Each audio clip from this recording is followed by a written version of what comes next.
Hello friends, welcome to रोशन की class YouTube channel.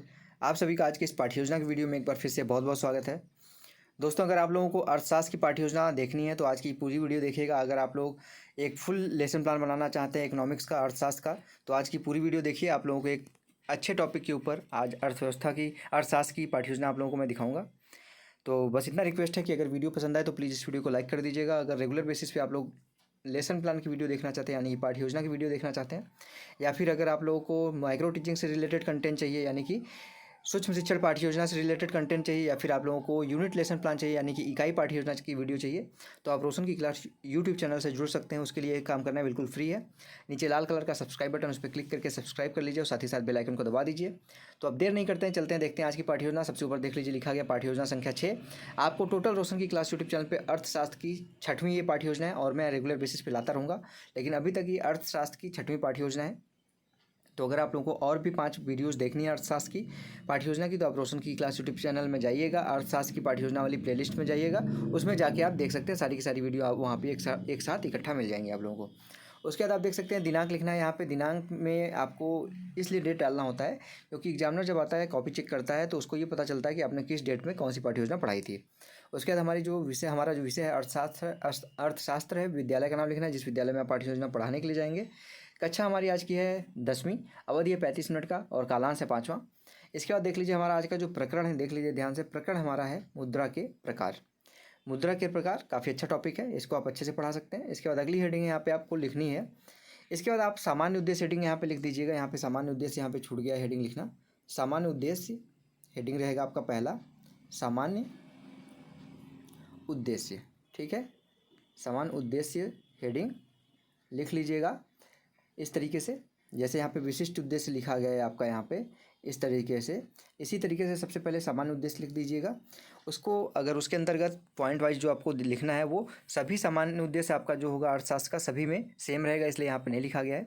पूर्ववत या तो लिख सकते हैं आप सामान्य उद्देश्य का हेडिंग डालने के बाद पूर्ववत लिख सकते हैं, अगर इसके पहले आप अर्थशास्त्र की पाठ्य योजना बना चुके हैं तो। उसके बाद आपकी अगली हेडिंग आती है विशिष्ट उद्देश्य। विशिष्ट उद्देश्य के अंतर्गत जो आपका टॉपिक है मुद्रा के प्रकार, उसको पढ़ाने से बच्चों में किन किन चीज़ों का विकास होगा, उनका कौन सा नॉलेज इंप्रूव होगा, उसके बारे में यहाँ पे लिखना होता है। विशिष्ट उद्देश्य में देख लीजिए 3 कॉलम बना गया। शिक्षण बिंदु, दूसरा है विशिष्ट उद्देश्य और तीसरा है प्रविधि और सहायक सामग्री। तो विशिष्ट उद्देश्य में मुद्रा के प्रकार है, पहला है धातु मुद्रा, पत्र मुद्रा और शाक मुद्रा। विशिष्ट उद्देश्य में टोटल 6 पॉइंट यहाँ पे लिखना होता है। ज्ञानात्मक प्राप्त उद्देश्य, इसको ज्ञानात्मक उद्देश्य कह सकते हैं, अवबोधात्मक उद्देश्य, अनुप्रयोगात्मक उद्देश्य, अभिरुचियात्मक उद्देश्य, अवृत्त्यात्मक उद्देश्य और कौशलात्मक उद्देश्य। टोटल 6 हो गए। इसमें देख लीजिए आपको यहाँ पे लिखना है छात्रों को मुद्रा के प्रकार के विषय में ज्ञान प्रदान करना। दूसरा पॉइंट है छात्रों को मुद्रा के प्रकारों के अर्थ की व्याख्या करने योग्य बनाना। तीसरा पॉइंट है छात्रों को मुद्रा के प्रकारों के संबंध में पूर्व कथन देने योग्य बनाना। चौथा है छात्रों को मुद्रा के प्रकारों संबंधी चार्ट प्रदर्शन करने योग्य बनाना। पांचवा है छात्रों को राष्ट्र के प्रति आर्थिक विकास में मुद्रा के प्रकारों के योगदान के महत्व को समझने योग्य बनाना। और लास्ट में हेडिंग है कौशलात्मक में लिखा गया है छात्रों को मुद्रा के प्रकारों के तथ्यों का संकलन करने योग्य बनाना। प्रविधि और सहायक सामग्री में देख लीजिए लिखा गया विधि, व्याख्यान विधि, प्रविधि है प्रश्नोत्तर और प्रदर्शन, और सहायक सामग्री मुद्रा के प्रकार को प्रदर्शित करता चार्ट। अगली हेडिंग है यहाँ पे पूर्व ज्ञान में लिखा गया है छात्र मुद्रा के अर्थ के विषय में सामान्य जानकारी रखते हैं। अब आता है आपका लेसन प्लान का सबसे इंपॉर्टेंट पॉइंट, प्रस्तावना प्रश्न। इसको 2 कॉलम में बांट सकते हैं आप। अगर स्टैंडर्ड स्ट्रक्चर देखना चाहे तो 3 कॉलम कर लीजिएगा। पहला कॉलम क्रम संख्या का होगा, दूसरा कॉलम छात्राध्यापक क्रियाएं का होगा और तीसरा कॉलम छात्र क्रियाएं का होगा। अगर आप छात्राध्यापिका हैं, ठीक है, तो यहाँ पे छात्राध्यापक कथन की जगह पे छात्राध्यापिका कथन लिख दीजिएगा या फिर क्रिया लिख दीजिएगा। इसमें देख लीजिए पहला प्रश्न पूछा गया है आप अपने वस्त्र कहाँ से खरीदते हैं, तो बच्चे उसका उत्तर देंगे बाजार से। फिर दूसरा प्रश्न बनेगा वस्त्र किस माध्यम से खरीदते हैं, मतलब यानी कि कपड़े आप जब खरीदने जाते हैं तो क्या दे के कपड़े खरीदते हैं, तो बच्चे उसका उत्तर देंगे रुपये देकर या फिर पैसे देकर, इस तरीके से बोल सकते हैं। तो तीसरा आंसर क्वेश्चन पूछिए रुपये पैसे को अर्थव्यवस्था की भाषा में क्या कहा जाता है, तो आप सभी को पता है अर्थव्यवस्था की भाषा में मुद्रा कहा जाता है। कक्षा 10 के बच्चे हैं तो इतना बता देगा कोई ना कोई बच्चा आपकी क्लास का। फिर चौथा क्वेश्चन यहाँ पे पूछेंगे आप मुद्रा कितने प्रकार की होती है, तो बच्चों के लिए समस्यात्मक प्रश्न होगा, ज़्यादातर बच्चे इसके बारे में नहीं बता पाएंगे, तो ये हो जाएगा समस्यात्मक प्रश्न और छात्र अनुत्तरित हो जाएंगे या फिर छात्र यहाँ पे निरुत्तर हो जाएंगे। उद्देश्य कथन अपना बोलिए तुरंत। आज हम मुद्रा के प्रकार के विषय में अध्ययन करेंगे। अब बच्चों को पता चल गया कि वो क्या पढ़ने वाले हैं, तो यहाँ पे आप प्रस्तुतिकरण स्टार्ट कर सकते हैं।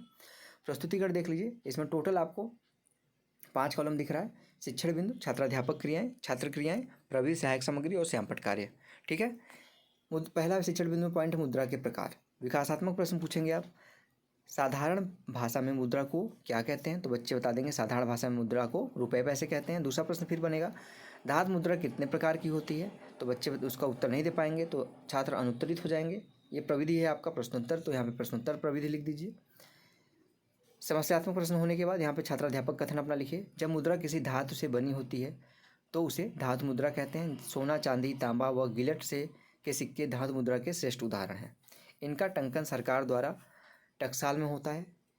यह दो प्रकार की होती हैं। पहला, सांकेतिक सिक्के। 1 पैसे से 1 रुपये तक के सभी सिक्के सस्ती धातुओं के बने होते हैं। इन सिक्कों का अंकित मूल्य उनकी धातु के मूल्य से अधिक होता है। ये सिक्के सांकेतिक या प्रतीक सिक्के कहलाते हैं। दूसरा है प्रमाणित सिक्के। पुराने समय में सोना चांदी के सिक्के प्रचलित थे जिसका अंकित मूल्य तथा धातु मूल्य बराबर था। यही देश का प्रधान और प्रमाणित सिक्का कहलाता है। बहुत प्रश्न यहाँ पे है। पहला, 1 पैसे से लेकर 1 रुपये तक के सभी सिक्के कैसी धातु के बने होते हैं, तो बच्चे उसका उत्तर दे देंगे सस्ती धातु के बने होते हैं। दूसरा प्रश्न है, धातु मुद्रा का टंकन किसके द्वारा किया जाता है, तो धातु मुद्रा का टंकन सरकार द्वारा टकसाल में होता है। इसके बाद श्यामपट्ट कार्य में देख लीजिए, यहाँ पे लिखा गया है, ये प्रविधि है व्याख्यान विधि, तो व्याख्यान विधि लिख दीजिए। छात्र कॉलम में लिख दीजिए, छात्र ध्यानपूर्वक व्याख्या सुनेंगे। श्यामपट्ट कार्य में देख लीजिए, लिखा गया यहाँ पे मुद्रा के प्रकार। पहला है धातु मुद्रा, दूसरा है पत्र मुद्रा, तीसरा है शाक मुद्रा। तीनों के यहाँ पे जो यहाँ पे पार्ट है, सांकेतिक पत्र मुद्रा सिक्के, दूसरा है प्रमाणित सिक्के पत्र मुद्रा में, प्रतिनिधि परिवर्तनशील पत्र मुद्रा, और तीसरा है अपरिवर्तनीय पत्र मुद्रा, और चौथा है प्रादिष्ट पत्र मुद्रा। शाक मुद्रा में चेक, ड्राफ्ट, हुंडी, विनिमय बिल, ये इत्यादि ये सारी चीज़ें आती हैं। ये सारी चीज़ें बताने के बाद यहाँ पे मुद्रा के धातु मुद्रा जो आपने बताया उसके प्रकार भी दिखा सकते हैं श्यामपट्ट पे, सांकेतिक सिक्के और प्रमाणिक सिक्के। अब इसके बाद अगला यहाँ पे पॉइंट आता है आपका, बहुत प्रश्न आपने पूछ लिया 2। अब तीसरा बहुत प्रश्न है, धातु मुद्रा किसे कहते हैं, तो बच्चे उसका उत्तर दे देंगे। जब मुद्रा किसी धातु से बनी होती है तो उसे धातु मुद्रा कहते हैं। दूसरा प्रश्न यहाँ पे आप आता है यहाँ पे शिक्षण बिंदु में पत्र मुद्रा। विकासात्मक प्रश्न पूछिए, धातु मुद्रा के कौन कौन से 2 प्रकार होते हैं, बच्चा उसका उत्तर दे देगा, सांकेतिक सिक्के और प्रमाणिक सिक्के। फिर दूसरा प्रश्न पूछेंगे, पत्र मुद्रा से आप क्या समझते हैं, तो ये समस्यात्मक हो जाएगा, छात्र निरुत्तर हो जाएंगे। ये प्रविधि था प्रश्नोत्तर विधि, प्रश्नोत्तर लिख दीजिए। अब छात्राध्यापक कथन फिर से करिए। पत्र मुद्रा से ऐसे उन कागजी नोटों से हैं जो सरकार अथवा केंद्रीय बैंक द्वारा जारी किए जाते हैं, अतः पत्र मुद्रा का मूल्य केवल सरकार ही की साख पर निर्भर करता है। पत्र मुद्रा के अंतर्गत 1 से लेकर 1000 रुपये तक के नोट प्रचलित हैं। अब 2000 का भी नोट आ गया है, तो ये चेंज हो जाएगा आपका। यहाँ पे अब 2000 कर लीजिएगा इसको, क्योंकि जब ये प्रिंट था तो वहाँ पे 1000 था, उस समय 1000 की नोट आपको पता है कि आती थी। अब ये 2000 का नोट आने लगा, तो 1000 कट करके 2000 कर लीजिएगा। इसमें प्रतिनिधि पत्र मुद्रा है पहला, जब पत्र मुद्रा के पीछे 100% बहुमूल्य धातु का कोष रखा जाता है तो तब उसे प्रतिनिधि पत्र मुद्रा कहते हैं। दूसरा है परिवर्तनशील पत्र मुद्रा, यानी कि पत्र मुद्रा जब बहुमूल्य धातुओं के परिवर्तनीय होती है उसे परिवर्तन पत्र मुद्रा कहते हैं। तीसरा है अपरिवर्तनशील पत्र मुद्रा, जब धातु मुद्रा किसी बहुमूल्य धातु से में परिवर्तनीय नहीं होती। चौथा है प्रादिष्ट पत्र मुद्रा, यह मुद्रा संकटकालीन परिस्थितियों में निर्गमित की जाती है, यानी कि निकाली जाती है। छात्र वाले कॉलम में लिखिए, छात्र ध्यानपूर्वक सुनेंगे व्याख्या को। व्याख्यान विधि थी, व्याख्यान विधि लिख दीजिए। पत्र मुद्रा के प्रकार लिख दीजिए, प्रतिनिधि पत्र मुद्रा, अपरिवर्तनशील पत्र मुद्रा, परिवर्तनशील पत्र मुद्रा और प्रादिष्ट पत्र मुद्रा।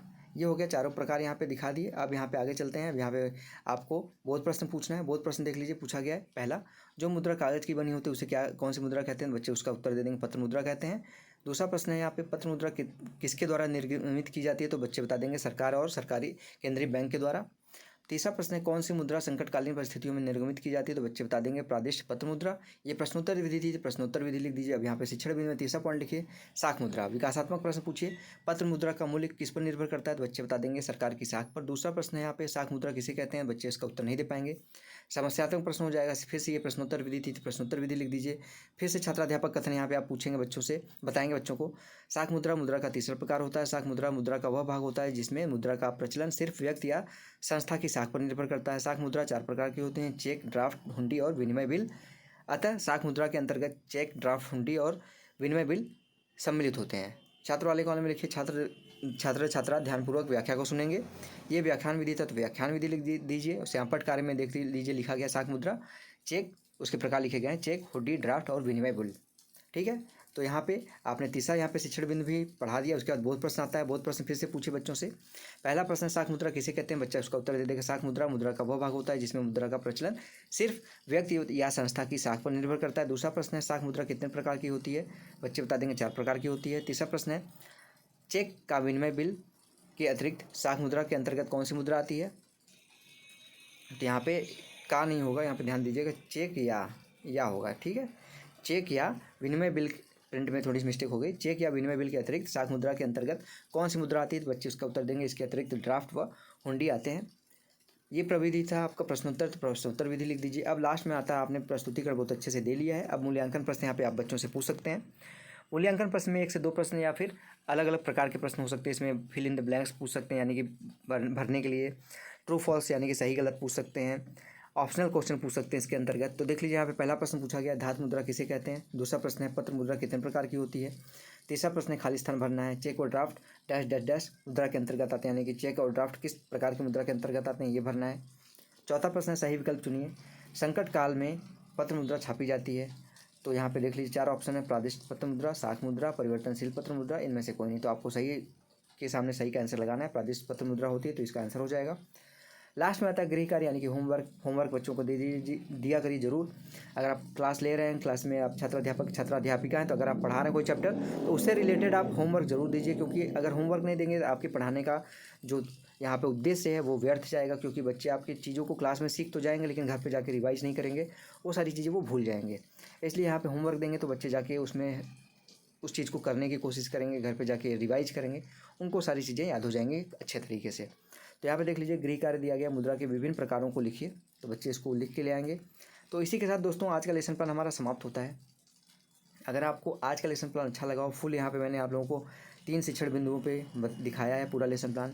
अगर आपको आज का लेसन प्लान पसंद आया तो प्लीज़ इस वीडियो को लाइक कर दीजिएगा, ठीक है। और रेगुलर बेसिस पे अगर आप लोगों को लेसन प्लान की ज़रूरत है, या फिर बीएड के या फिर बीटीसी के, डीएलएड के, किसी भी चीज़ की आपको ज़रूरत है, उससे रिलेटेड कोई भी कंटेंट आपको चाहिए, माइक्रो टीचिंग से रिलेटेड, इकाई योजना यानी कि यूनिट लेसन प्लान से रिलेटेड, लेसन प्लान से रिलेटेड, तो आप लोग रोशन की क्लास यूट्यूब चैनल को सब्सक्राइब कर सकते हैं। नीचे लाल कलर का सब्सक्राइब बटन, उस पर क्लिक करके जैसे ही सब्सक्राइब करेंगे एक बेल आइकन आएगा, उसको दबा के ऑल नोटिफिकेशन ऑन कर लीजिएगा। तो फ्रेंड्स मिलते हैं अब नेक्स्ट वीडियो में, तब तक के लिए आप लोगों का बहुत बहुत धन्यवाद। जय हिंद, वंदे मातरम।